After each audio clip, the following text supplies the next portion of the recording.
What up, world? It's your boy Vic XL, and this is Riding Dirty News and Reviews. Man, I'm sorry. The first thing I gotta say is I apologize to everyone. I took me a little vacation, so it calls for me to have like a week hiatus here on YouTube. But welcome back to everybody that's rocking with me. All right, so this is your Love and Hip Hop Miami weekly recap. This is season 3. Episode 5. So let's get into it. The show picks up exactly where the last show left off, and that was at Prima Donna's Welcome Back to Miami party. And we see a box truck backing up to the party, and everyone is wondering what's going on with this box truck. Well, Miss Jocelyn Hernandez appears on the side of the box truck, and she has a message for Prima Donna and say, "Hey, I got a gift for you since you're back in town."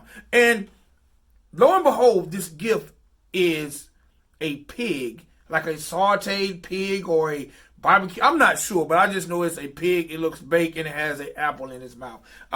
That was just her throwing shade at Prima Donna, calling her Prima Piggy. And I'm gonna be very, very honest. Everybody in the party seemed extremely appalled by this gesture.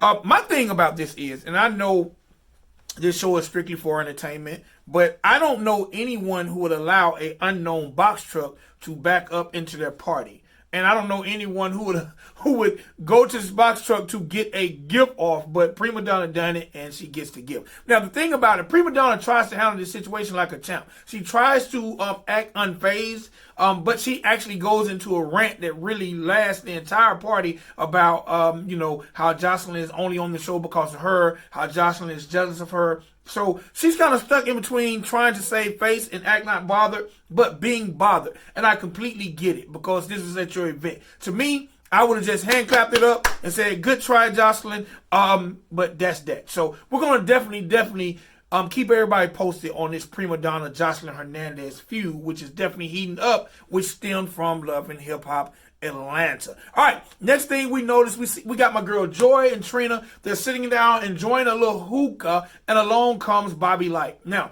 I mentioned episode 1 and episode 2. I can definitely tell Bobby Light was an intricate part of the show, and they're attempting to definitely keep him on the show.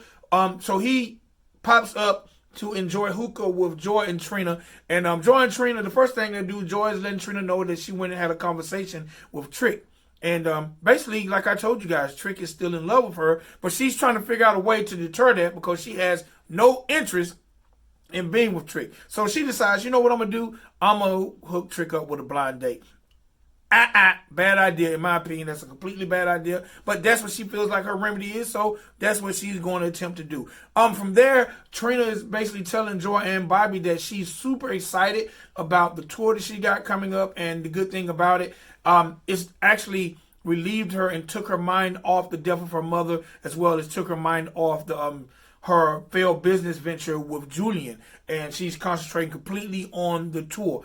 And that's a good thing to see her in a better space. Now, as the conversation concludes, Joy tells Trina that she feels really, really guilty because she feels like she told Trick some bad information about Nicki Natural, and it caused for their breakup and the demise of the relationship. So she just feels like she's got to do something to even make it up to Nicki. So she asks Trina, can Nicki come to your boot camp? Because Trina's going to have a boot camp for all the artists to get them ready for the tour, to basically do what A&Rs do and just prep them when it comes to interviews, stage shows, and everything that comes along with it. So she asked Trina, can Nicki come? I just want to make it up to her because I feel like I caused their relationship to end. Trina's initial reaction was absolutely not. But after a little persuasion from Joy, she agrees, but she tells her Nicki got 1 second. The minute she gets out of line, it's a wrap. So kudos for Joy for trying to make things better with Nicki. I'm kind of sad that Joy doesn't want to be with Trick, but at least she's trying to do things right by Nicki. Now, I got to say this about this scene. Okay, Bobby, I really like Bobby Lights. But Bobby, number one, why are you showing up and you're a grown man? You got hickeys all over your neck. Okay, one time for everybody who's rocking hickeys in 2020, I thought that shit was a little played out, but Bobby, and it's not even about the fact that you have a preference for men. It's about the fact that just looks extremely tacky and juvenile to be walking around Miami with a turtleneck on in 100-degree weather hiding hickeys. Bobby, come on, stop it. Stop it. Stop it. I really like you, but that was tacky. All right. Next thing you know, we see Trick and Prima Donna in the studio. Now, I did not know Prima Donna was a rapper. She's in the booth spitting bars. And when she comes out the booth, Trick tells her that was fire. And they both go into the whole situation that happened at the party. And Trick, even being the thug the Trick is, he lets her know that that was tacky, out of line, and showed no class with what Jocelyn did. And, you know, Prima Donna just basically tells Trick, look, I just got to stay focused on my cookware, my waist trainer, my rap career. And, you know, basically she's saying Jocelyn is just jealous of her. You know, she has a real husband. Everything about her is real and everything about Jocelyn is fake. And that's kind of where they leave that at. But bottom line, Trick wasn't in agreement. And that shocked me because I thought Trick was for all the bullshit. So, hey, Trick didn't like what you done, Jocelyn. Next thing you know, we see my girl, Hood Brat, who's becoming a major part of the show. And Hood Brat is at the corner store. And I thought this was so Miami. Hood Brat's in the store. She's getting Tico sticks, Roman noodles, pickled pig feet, the big-ass pickles. She's definitely doing her thing with her hood shopping. And she goes outside, and her boyfriend, Kenny, is out there to meet her, and they have a little dialogue about all the items she purchased, and she's eating the pickled pig feet, and Kenny, just like me, is like, Charlotte, what in the entire fudge are you eating?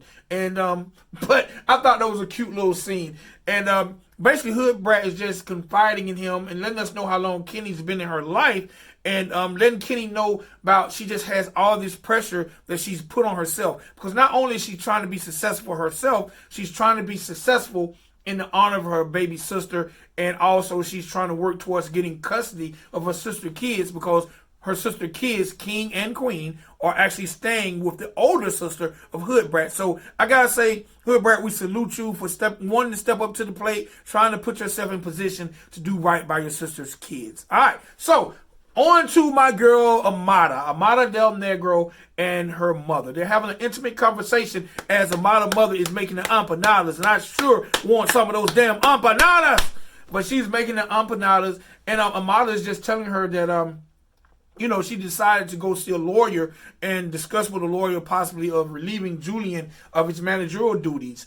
And just that, you know, Julian wants 100% of her masters, and, you know, not that she's expecting her mother to understand the music business, but, you know, she's just letting her know, like, she's just in a bad space.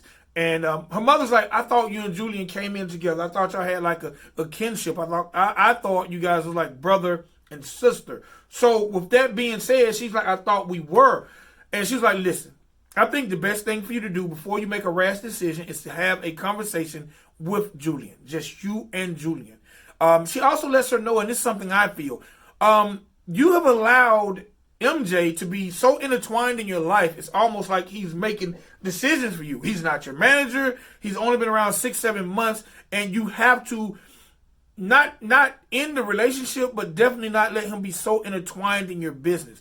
For lack of better terms, she's saying you need to get MJ on a short lease.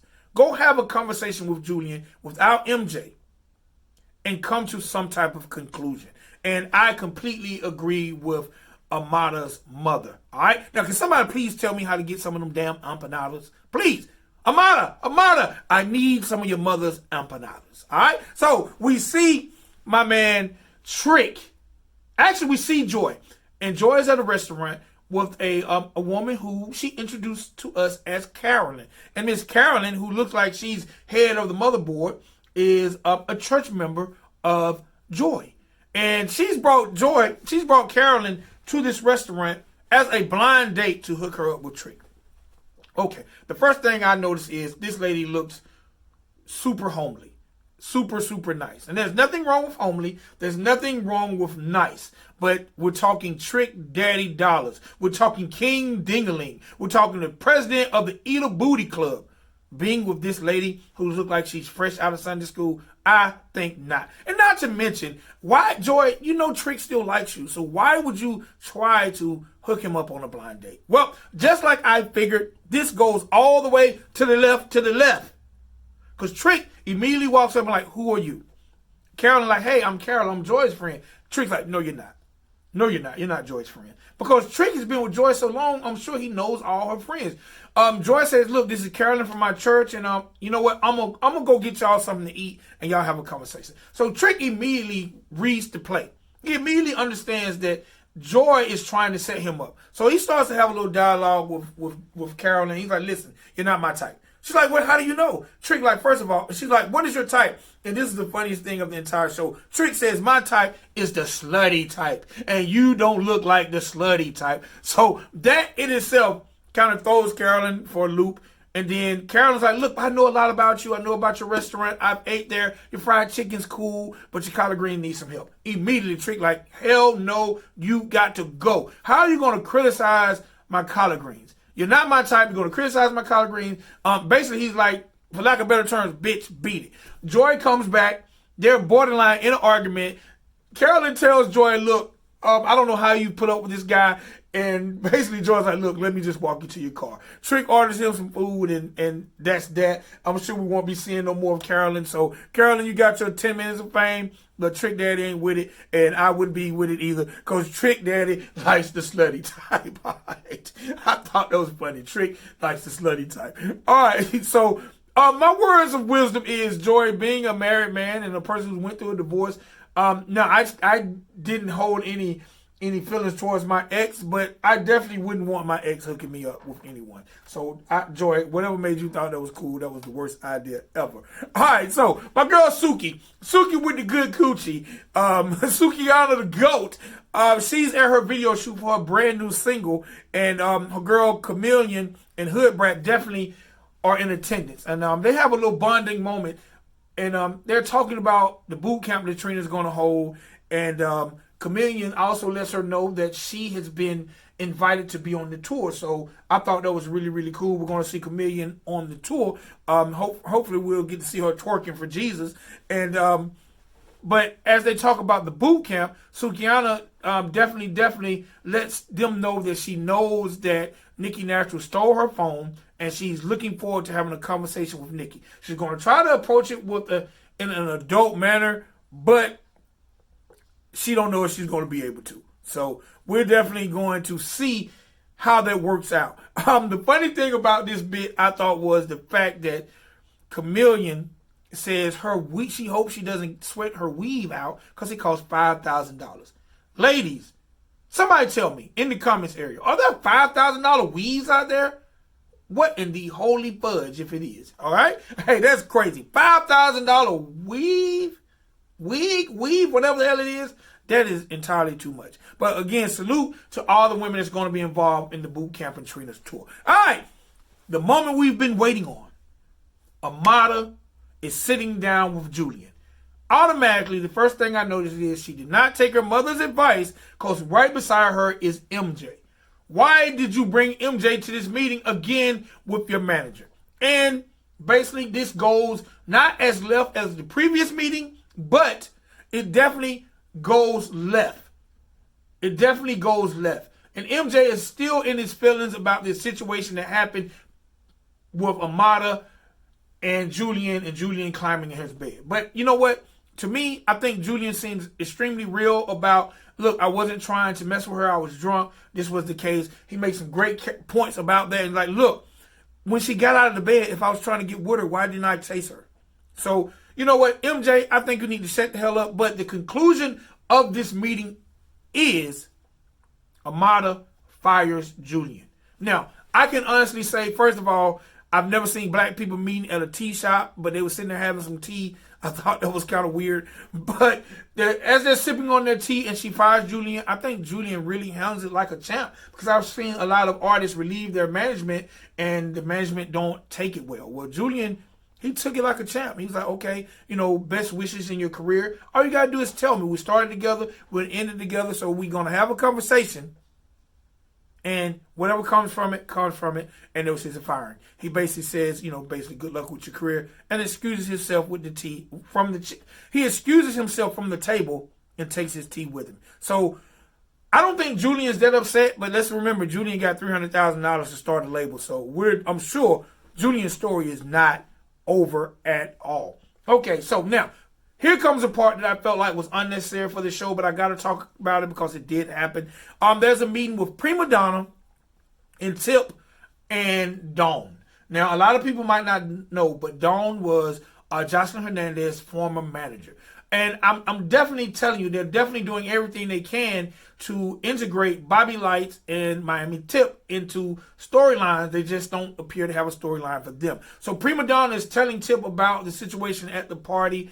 And both of them, again, are talking about Jocelyn Hernandez, which I said when I started this thing, Jocelyn Hernandez is definitely here for the ratings.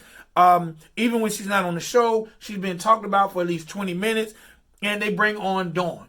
Dawn talks about basically how bad Jocelyn is, how she was Jocelyn's manager, and the relationship ended with Jocelyn staying in her crib, stealing her jewelry, stealing computers, laptops, phone, all that crap.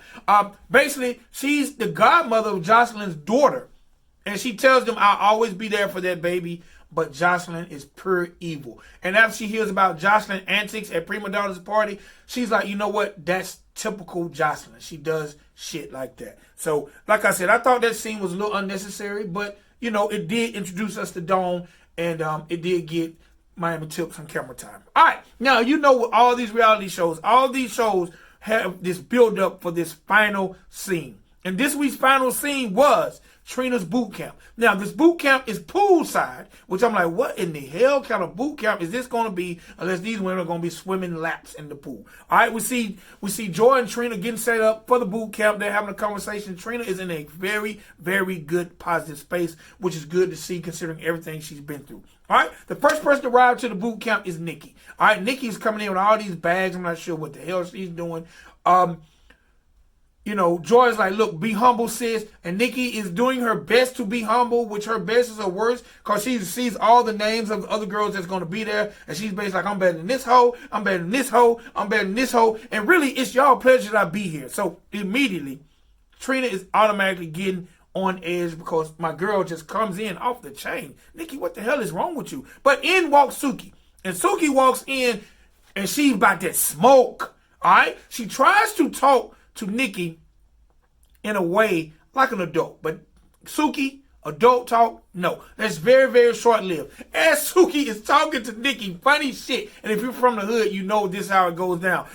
She's talking to Nikki, but in the process, she's taking off her shoes. Now, anybody from the hood knows when a woman starts to take off those shoes, it's about to go all the way down. And she's taking off her shoes. So her taking off her, she's like, girl, I'm taking off my shoes because I got heels. But we know that's not true. She's taking off her shoes. Nikki's taking off her shoes. You a bitch, we a bitch. We all bitches. They're arguing. And Suki's like, why did you steal my phone?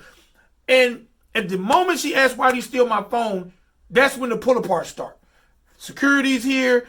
Everybody's there trying to pull Nikki and Suki out. All of a sudden, boom. It's like a shot out of a cannon. In walks Hood Rat. And I'm not even sure what is said because there's so much commotion.